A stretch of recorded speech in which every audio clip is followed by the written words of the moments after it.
Hello, my name is Andrea, and this is Starlight Stories for Magical Children. Here you will find a collection of stories that were told to me from storytellers from magical realms, the animal kingdom, and nature. I am delighted to share these stories with you.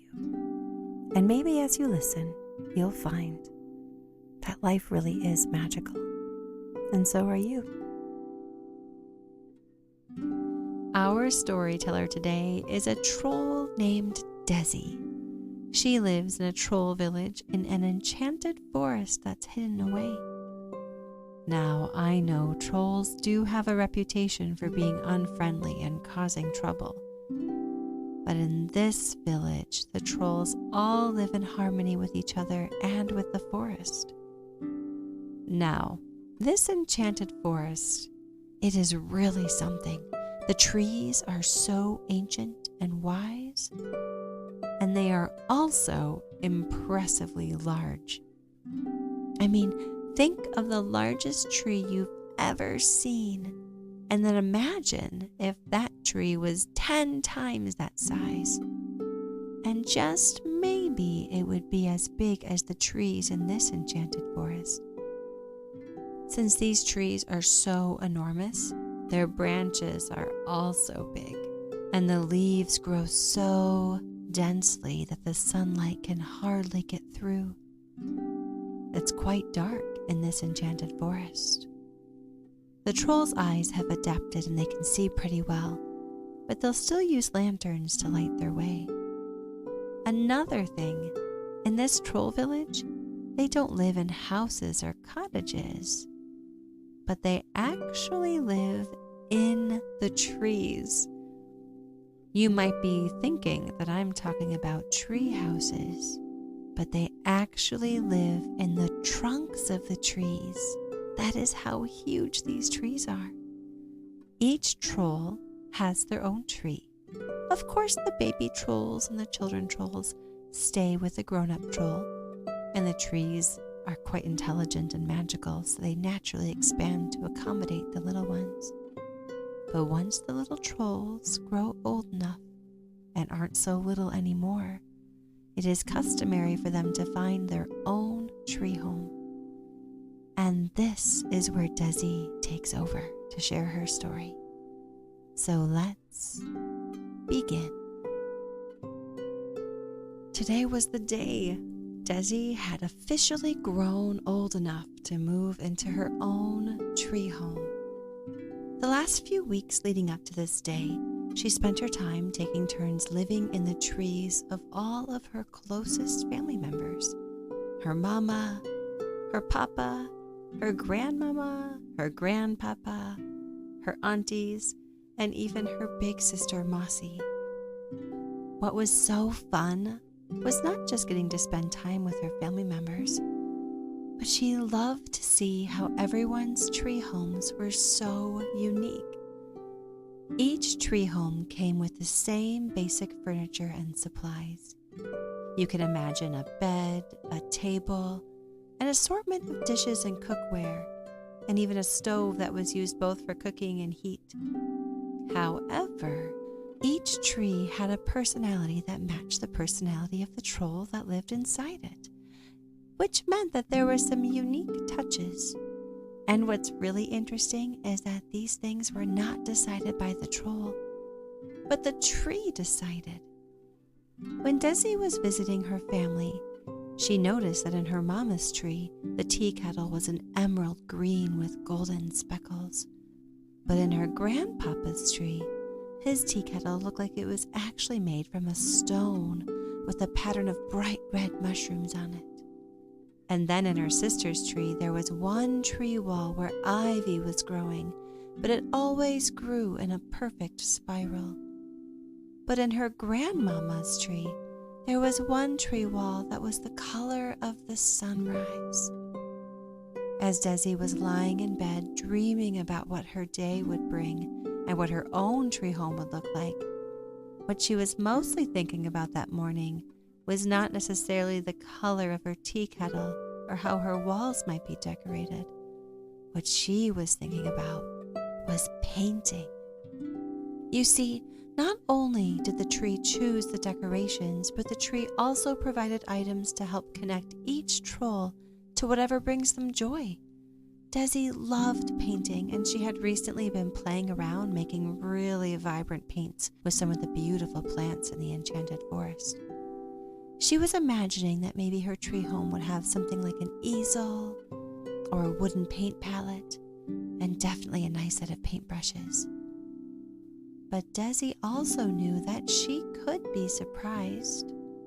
Have you ever heard the phrase, "You don't know until you try"?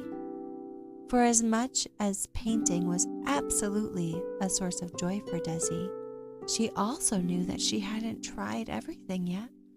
And sometimes the tree did offer some surprises.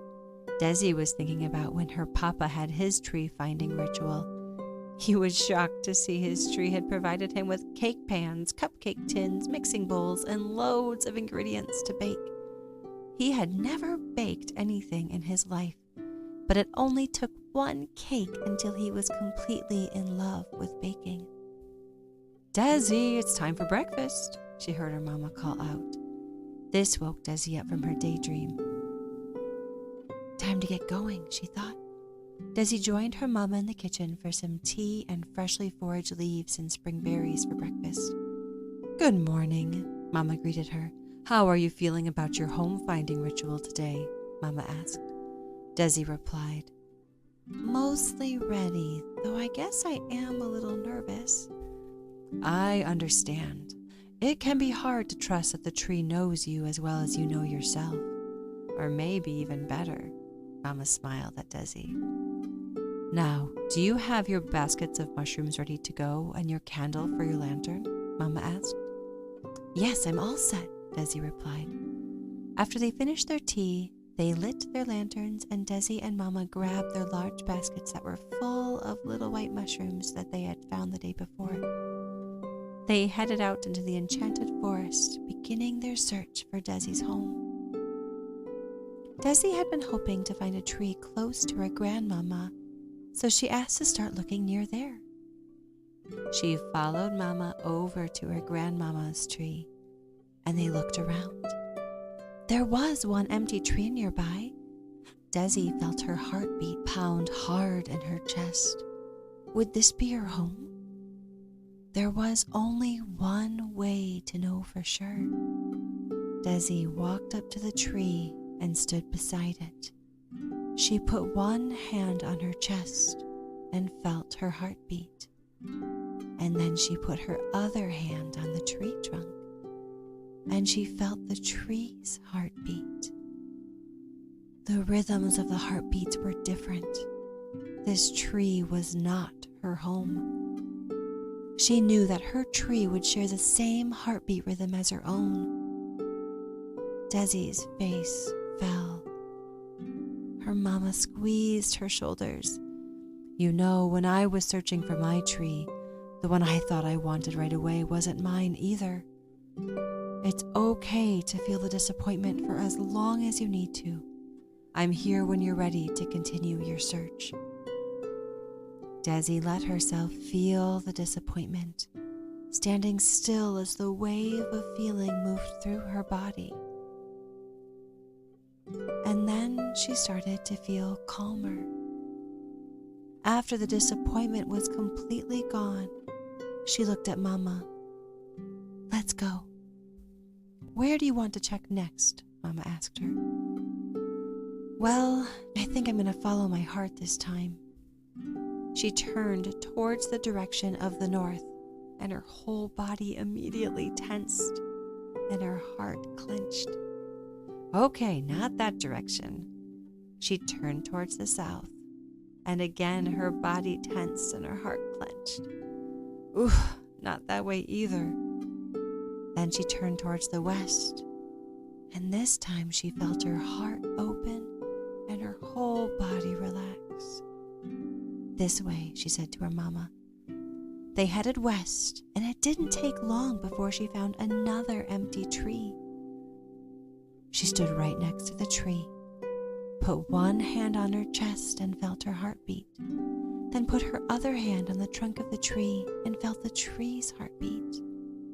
The rhythms were different, again. But this time, Desi didn't feel the same disappointment. She knew she was heading in the right direction. As she continued heading west, she found 2 more trees that were empty. But just like the 2 trees before them, both of them had heartbeat rhythms that were different than hers. So she continued on. She began to notice that she was nearing the edge of the village. She had always thought she would live close to one of her family members, but as she began to consider that she might be living out here, she was surprised to find that it felt so peaceful. She could still be in the village, but then so close to the rest of the forest where she could explore. She looked around. 1 empty tree. She walked up to the tree. She put one hand on her chest and felt her heartbeat. And then she put her other hand on the trunk of the tree and felt the tree's heartbeat. It was a match. She found her tree. She found her home. She ran over to her mama and gave her a big hug. And with tears in her eyes, Mama said, "You found your tree home. And my, what a beautiful tree she is." Desi looked up at the tree, which was easily thousands of years old. And she really was magnificent. All trees in the enchanted forest were ancient and their presence was powerful. Each tree was respected and admired. Desi and Mama began to prepare for the home-finding ritual. Now, if you and I were going to try and make an enormous tree our home, we would need to pull out some pretty big tools to help us get the job done. But the trolls in this village had their own kind of magic. And with this magic, they were able to create their homes in just seconds. And even more fascinating, they were able to do this in such a way where the tree was able to keep living and growing. Imagine what it would be like to live inside a tree that was alive. Desi and Mama began to walk around the trunk of the tree, holding their baskets of little white mushrooms. As they walked, they placed each mushroom gently on the ground, creating a ring around the tree. But when they got to the north end of the tree, Desi stopped, and she stood next to the tree. Mama continued placing mushrooms on the ground, but made the ring big enough to include Desi. Desi was now in the ring with the tree. Mama stood in front of Desi and the tree. It was time to start. Mama gazed over at Desi and the tree. And even though the enchanted forest was dark, she imagined that there was a beam of light coming down from the sky that was shining only over Desi and the tree. Once Mama saw this light in her imagination, she knew it was time to say the words. A place to sleep, a place to eat, a place to dream, a place to be. We'll close our eyes as I count to 4. When we open them, we'll see the door. Desi and Mama closed their eyes as Mama said, 1, 2, 3, 4. They opened their eyes, and there, like magic, was a door in the trunk of the tree.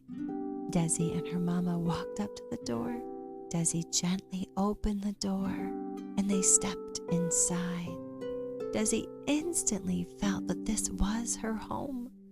She looked over at her tea kettle on the stove. It had a swirly pattern of green and red and white paint with beautiful little black dots.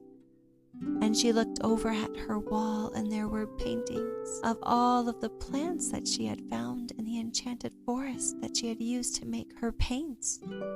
She squealed with delight when she saw these plants on her wall. And just as she expected, there was a lovely space for her to paint with all of the supplies she could have possibly hoped for. Desi began to pick up a paintbrush, eager to feel the weight of it in her hand, when she heard her mama call out, "Hey, Desi, over here. I think there's something else for you to see." Desi noticed her mama was standing by an empty bookshelf. Well, almost empty. On the top shelf, there was a notebook, and right next to it, a quill pen. Desi walked over, and she picked up the notebook. On the cover, it said, "Desi's Book of Stories." Desi felt something inside her light up. She had always loved reading and was always up for sharing a good story, but she had never even considered that she could create her own. The thought of it brought her so much joy. This really was a most unexpected surprise. She carefully thumbed through the blank pages, eager to begin writing, letting her imagination and her heart lead the way. And do you know what? What you just heard is the very first story that Desi wrote in this notebook. She wants me to let you know that she is looking forward to sharing more of her stories with you. The